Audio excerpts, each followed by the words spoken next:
अभ्यास 7 ई और दक्षता अभ्यास 7 ये युगपत समीकरण पर आधारित प्रश्न है। अभ्यास 7 ई युगपत समीकरण पर आधारित जो विभिन्न प्रकार के वार्तिक प्रश्न होते हैं, तो ये ज्यामिति संबंधी प्रश्न है इसमें अभ्यास 7 ई में, और दक्षता अभ्यास 7 में सबका मिला जुला स्वरूप है। अभ्यास 7 ई का पहला सवाल है, एक त्रिभुज के दो कोणों में अनुपात 5:4 है। यदि उनमें से एक कोण दूसरे कोण से 10 अंश अधिक हो तो उसके कोण ज्ञात कीजिए। तो हम मान लेंगे कि माना त्रिभुज के कोण x और y है। माना त्रिभुज के दो कोण, 3 कोण होते हैं, दो कोणों के बारे में बताया है। माना त्रिभुज के दो कोण क्रमशः x और y है। एक कोण x है उसका और एक कोण y। तो पहले लिखा है, प्रथम शर्त है इन दोनों कोणों में अनुपात 5:4 है। x और y का अनुपात माने x/y। अनुपात को इस तरह भी लिखते हैं भिन्न के रूप। ये 5:4 है। 5:4 का अर्थ है 5/4। तो जो त्रिभुज के दो कोण माने हम लोग, उनका अनुपात ये x/y बराबर रहना चाहिए 5:4। तो इसका अर्थ हुआ, इस अनुपात को हम लोग इस तरह भिन्न के रूप में लिखते हैं। अब ये अगर क्रॉस मल्टीप्लाई कर दे, तिरछा गुणा, तो 4 का गुणा x में 4x बराबर इस y का गुणा 5, 4x बराबर 5y। 5y को इधर कर दे तो आके ऋण हो गया, 4x ऋण 5y, अब दाहिनी तरफ शून्य हो गया। ये हो गया समीकरण 1।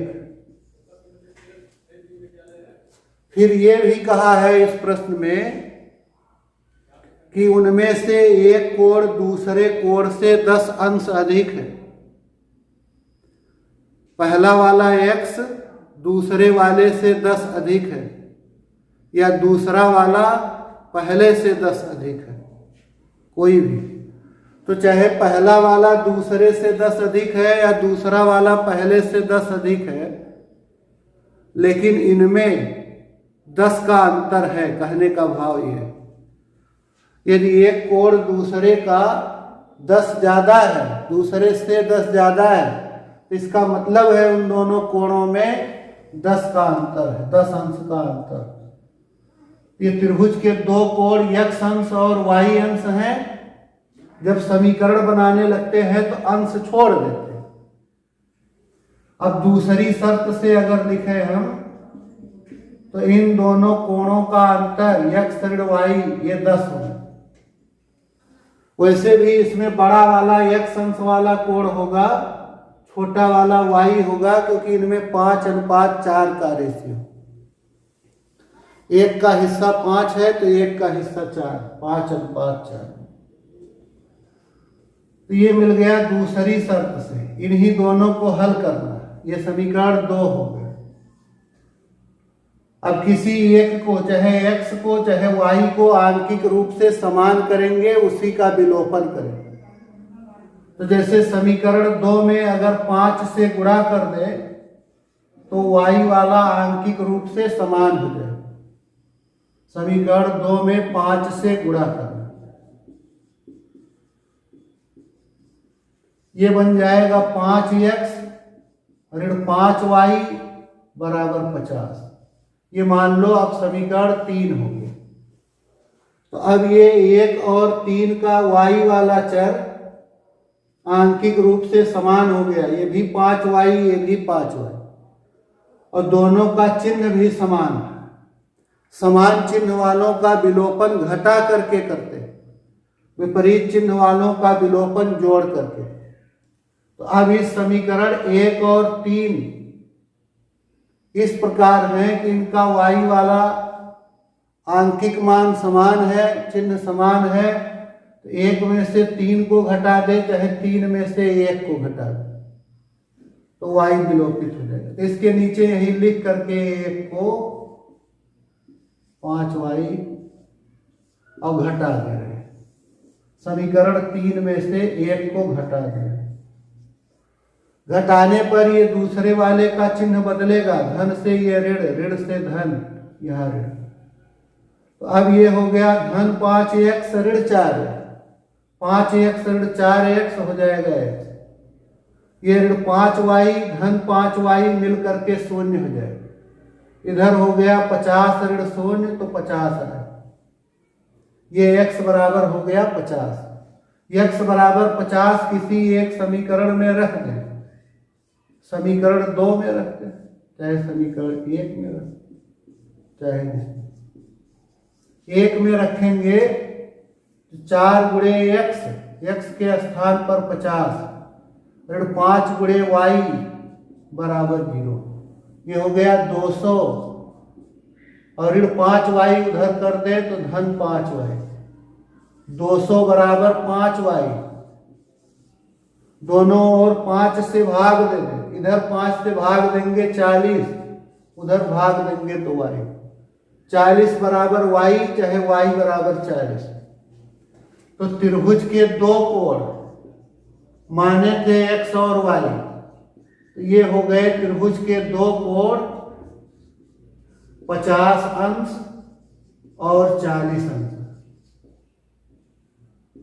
और 3 कोण होते हैं, और त्रिभुज के प्रत्येक त्रिभुज के तीनों कोणों का योग 180 होता है। तो इन दोनों कोणों को जोड़ करके 180 में से घटा दे तो पता चल जाएगा कि तीसरा कोण कितने के बराबर है। 50 और 40 जोड़ करके 180 में से घटा दे तो ये हो गया 90 अंश। तीसरा कोण आ गया 90 अंश। तो ये त्रिभुज के 3 कोण हो गए। इन दोनों कोणों में जो शर्तें दी गई थी उनका पालन है कि नहीं, ये आप देख सकते। दोनों में 5:4 का अनुपात हो जाएगा। 50:40 में 10 से भाग दे दे तो 5:4, और दोनों में 10 का अंतर भी है, एक कोण दूसरे से 10 ज्यादा है। तो ये त्रिभुज के तीनों कोण हो गए। प्रश्न नंबर 2, 2 कोटपूरक कोण इस प्रकार हैं कि छोटा कोण दूसरे कोण के 3/5 गुने से 10 अंश अधिक है। कोणों को ज्ञात कीजिए। आपने पिछली कक्षा में सीखा होगा कि ऐसे कोण जिनका योगफल 90 अंश हो एक दूसरे के कोटपूरक कोण कहलाते हैं। और एक डिफिनीशन वहीं और आई थी, ऐसे कोण जिनका योगफल, ऐसे 2 कोण जिनका योगफल 180 अंश हो वह एक दूसरे के समपूरक कहे जाते हैं। कोटपूरक के लिए दोनों कोणों का योग 90 होना चाहिए। जैसे 50 का कोटपूरक 40, 50-40 मिलके 90, 40 का कोटपूरक 50, 20 का कोटपूरक पूछा जाए तो आखिर 20 के साथ कौन सा कोण जुड़ेगा कि 90 आएगा, तो वो होगा 70। 20 अंश का कोटपूरक कोण 70 अंश है, 70 अंश का कोटपूरक कोण 20 अंश है। तो यहाँ कह रहे हैं कि 2 कोटपूरक कोण दिए हैं, उनमें क्या संबंध है उसे बताया गया। तो हम मान लें कि माना जो दोनों कोटपूरक कोण हैं उनमें से छोटा कोण x अंश तथा बड़ा कोण y अंश है। बड़ा कोण y। जब समीकरण बनाएंगे तो अंश की हिस्सा छोड़ देंगे, खाली x और y का प्रयोग करें। तो अब एक बात यह है कि ये चाहे छोटा है चाहे ये छोटा है, लेकिन अगर x और y ये एक दूसरे के कोटपूरक कोण है तो इनका योग x धन y ये 90 रहना चाहिए एक समीकरण में। दूसरा कह रहा है कि जो इसमें से छोटा कोण है, छोटा है x, ये छोटा कोण x, दूसरा जो कोण है अर्थात y,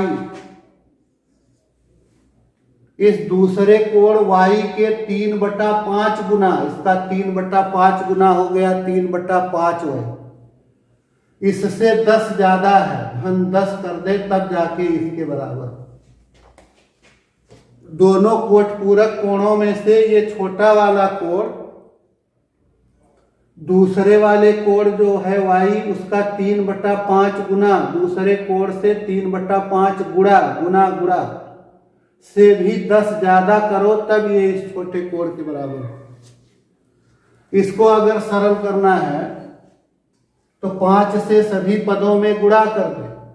5 से इसमें गुणा हुआ 5x, 5 से इसमें गुणा होगा 5, 5 कट जाएगा, यही 3y, 5 से 10 में गुणा हो गया तो 50।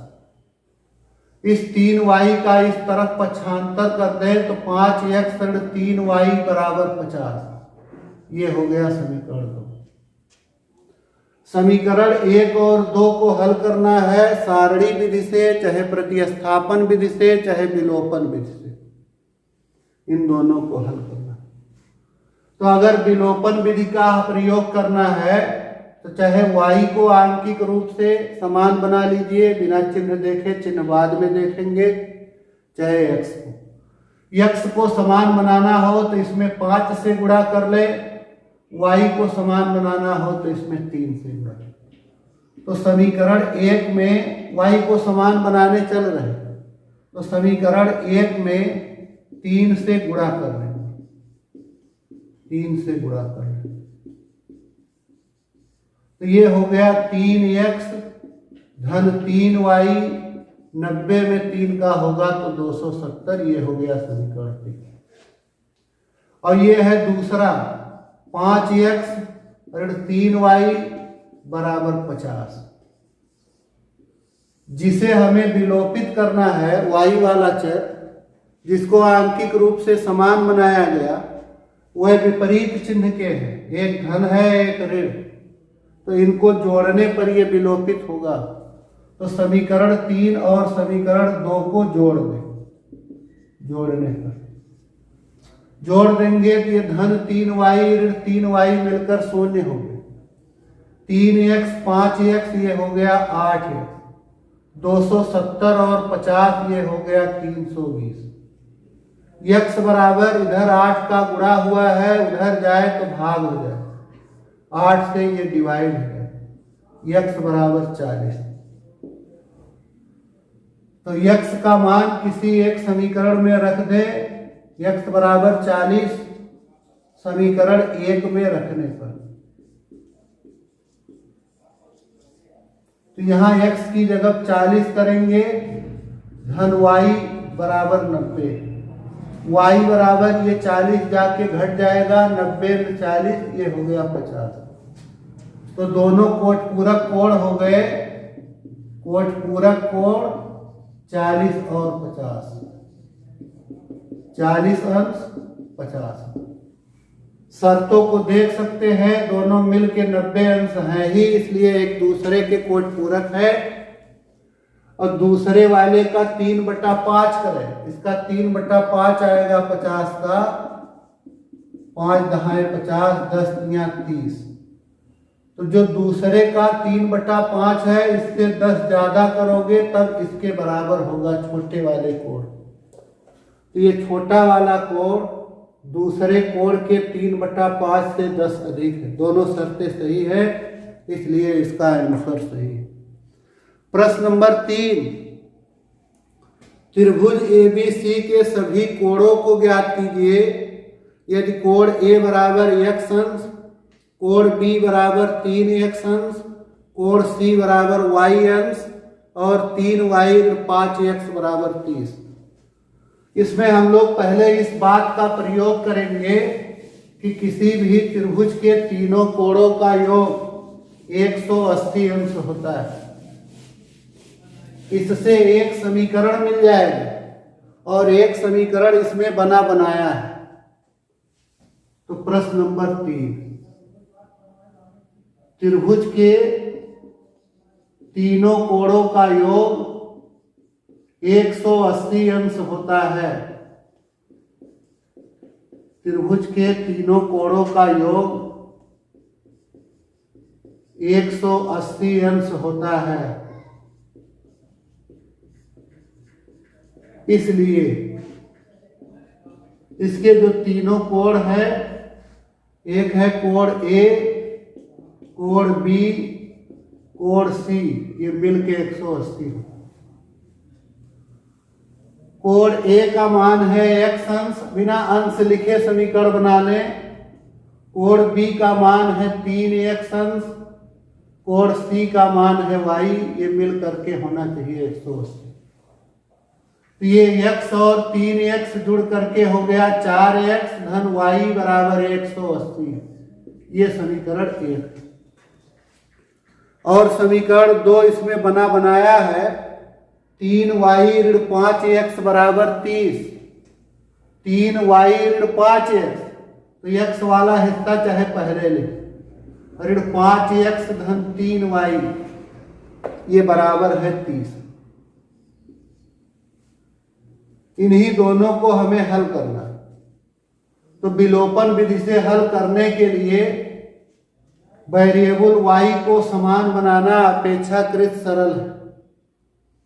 यदि इसमें 3 से गुणा कर दे तो y वाला हिस्सा समान है। x को समान बनाओगे तो 4 और 5 का लघुत्तम होगा 20। इसे भी 20 बनाना पड़ेगा, इसे भी 20 बनाना। इसे 20 बनाने के लिए इसमें सब में 5 से गुणा, इसमें 4 से गुणा। और y को अगर समान बनाना है तो केवल इसी में 3 से गुणा करना। समीकरण 1 में 3 से गुणा करने, गुणा कर दे तो हो गया 4 तिया 12x धन 3y बराबर 18 तिया 54, ये 540। और ये है समीकरण 2, ऋण 5x धन 3y बराबर 30। गुणा करने के बाद वाला मान लो 3 हो गया। और ये समीकरण 2। जिन्हें विलोपित करने चले हैं y वाले भाग को, जिसको आंकिक रूप से समान बनाया, वह समान चिन्ह के हैं, इसलिए घटाने पर विलोपित होगा। ये घटा देंगे समीकरण 3 में से 2। घटाने पर चिन्ह बदलता है, इसलिए ऋण से हो गया धन, ये धन से हो जाएगा ऋण, यहां भी हो गया ऋण। तो धन 12x धन 5x, ये हो गया धन 17x। धन 3y ऋण 3y मिलकर 0। 540 में से 30 घट गया तो 510। x बराबर 510 बटा 17। 17 से विभाजित कर दे तो 30 आ गया। x बराबर 30। x बराबर 30 किसी एक समीकरण में रख दे, चाहे जिसे। x बराबर 30 समीकरण 1 में रखने पर यहाँ 4 गुणे x के स्थान पर हो गया 30 धन y बराबर 180। ये हो गया 120 धन y बराबर 180। ये y इधर रहने दें, 180 120 जाके घट गए, y बराबर 60। तो इस प्रकार x और y का मान अगर मिल गया तो कोण A का मान था केवल x अंश, तो ये आ गया है x का मान है 30, तो 30 अंश। कोण B का मान है 3x अंश, तो ये हो गया 3 गुणे 30 90 अंश। कोण C का मान है y, तो ये y आ गया है 60 अंश। यही त्रिभुज के तीनों कोणों का मान, एक 30 हो गया, एक 90 हो गया, एक 60 अंश हो गया। ये हो गया, तीनों मिलके 180 होना चाहिए, 180 है। ये त्रिभुज के तीनों कोणों का मान। दक्षता अभ्यास 7। अब इसमें केवल 3 ही सवाल ये थे। एक्सरसाइज 7E जो ज्यामिति संबंधी युगपत समीकरण पर आधारित वार्षिक प्रश्नों का था, उसमें केवल 3 प्रश्न। दक्षता अभ्यास 7 में लिखा है निम्नांकित समीकरण निकाय हल कीजिए और उत्तर की जांच कीजिए। तो यही हल करने वाला फिर से आ गया। ये दक्षता अभ्यास जो है एफिशिएंसी एक्सरसाइज पीछे पढ़े हुए सबका मिक्स रूप होता है। तो इसमें पहले इन्हें हल करना। 3x धन 2y बराबर 8 ये समीकरण 1 है। 5x ऋण 2y बराबर 16 ये समीकरण 2। समीकरण निकाय को किस विधि से हल करना ये नहीं दिया है। सारणी विधि, प्रतिस्थापन विधि या विलोपन विधि किसी से भी करें। मैं जितने भी वार्तिक प्रश्नों को कर रहा हूं विलोपन विधि का प्रयोग करके अपेक्षाकृत ये कम समय में हल हो जाता है इस विधि द्वारा, इसलिए इसे लगाया है।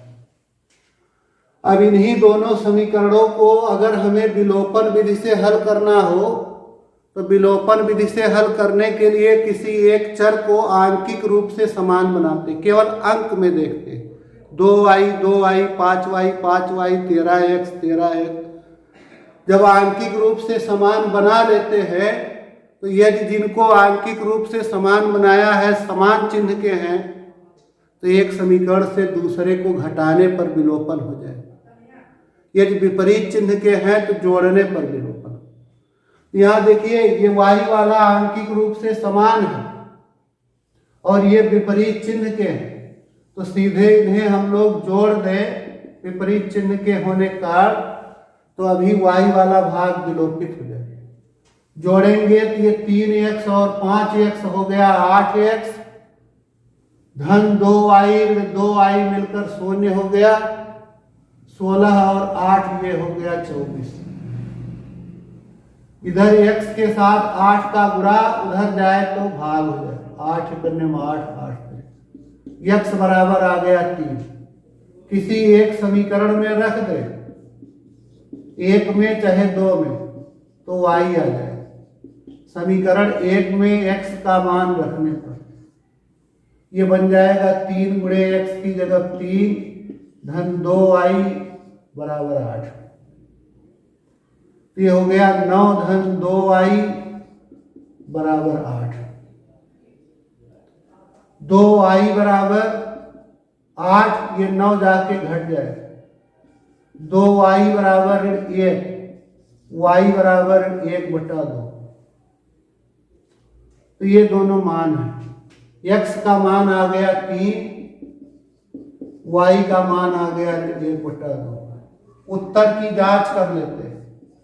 उत्तर की जांच में समीकरण के बाएं पक्षों में इन मानों को रखें।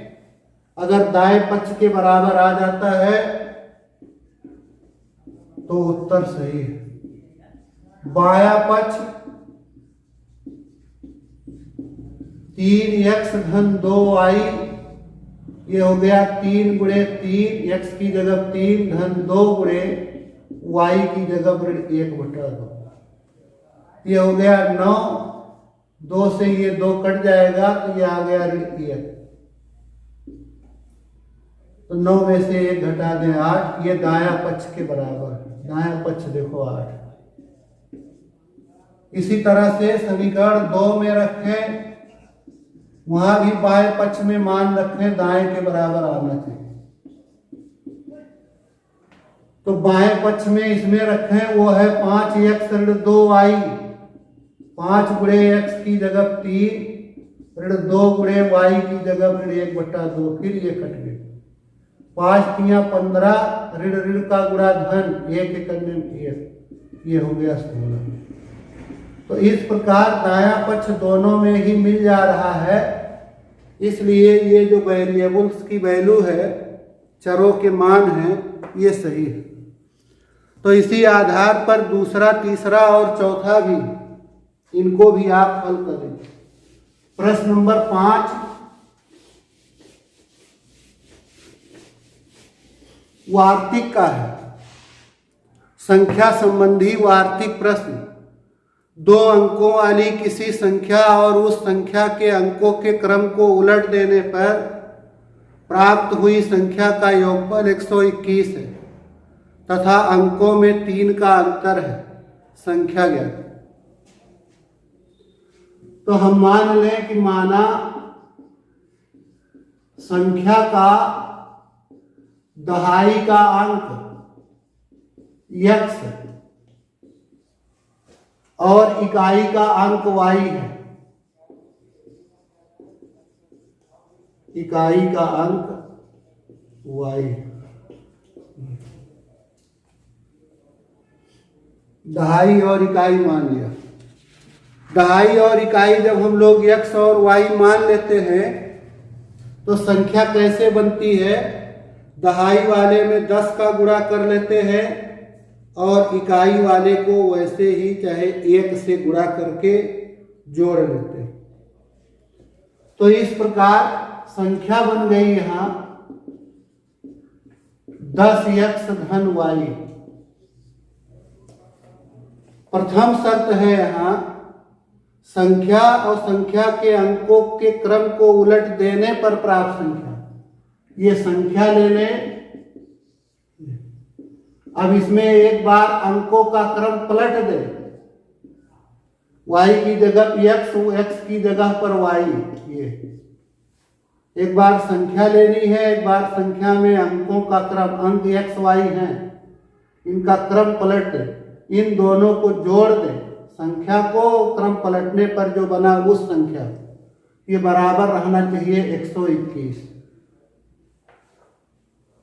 तो ये 10x 1x ये मिलके हो गया 11x, y 10y ये मिलके हो गया 11y बराबर 121। इसमें 11 से सभी पदों में भाग हो जाएगा तो x धन y बराबर 11। ये हो गया समीकरण 1।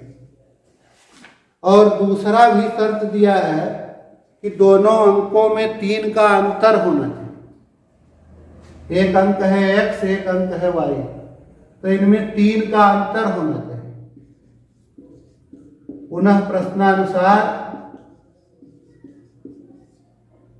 x ऋण y ये बराबर 3 होना चाहिए। x और y का अंतर 3। इन्हें हमें हल करना है। y वाला भाग आंकिक रूप से समान है और चिन्ह विपरीत है, तो जोड़ दे तो यही विलोपित हो जाए। समीकरण 1 और 2 को जोड़ने पर जोड़ दे। x धन y बराबर 11, x ऋण y बराबर 3 जोड़ दे। जोड़ेंगे तो ये धन y ऋण y मिलके शून्य हो जाएगा। x x हो जाएगा 2x, इधर हो गया 11 3 14, x बराबर 14/2, ये आ जाएगा 7। x का मान 7 किसी एक समीकरण में रख दे, समीकरण 1 में। समीकरण 1 में अगर x की जगह 7 लिख दे तो 7 धन y बराबर 11, y बराबर 11 ऋण 7, y बराबर 4। तो संख्या हो गई, माने थे, मानने के बाद ये बना था 10x धन y, 10 गुणे x की जगह 7, x बराबर 7 है, ये अंश नहीं, धन y बराबर 4, ये हो गया 70 4 74। शर्तें देख लें। अगर ये संख्या ले लें और इसके अंकों को उलट दें, दोनों जोड़ने पर 121 आना चाहिए, आ रहा है। और इन दोनों अंकों में एक अंक है 7, एक अंक है 4, 3 का अंतर है। इसलिए दोनों शर्तों के अनुसार ये संख्या सही है। इसी प्रकार इसमें और भी प्रश्न हैं, उन्हें हम लोग अगले वीडियो में देखेंगे।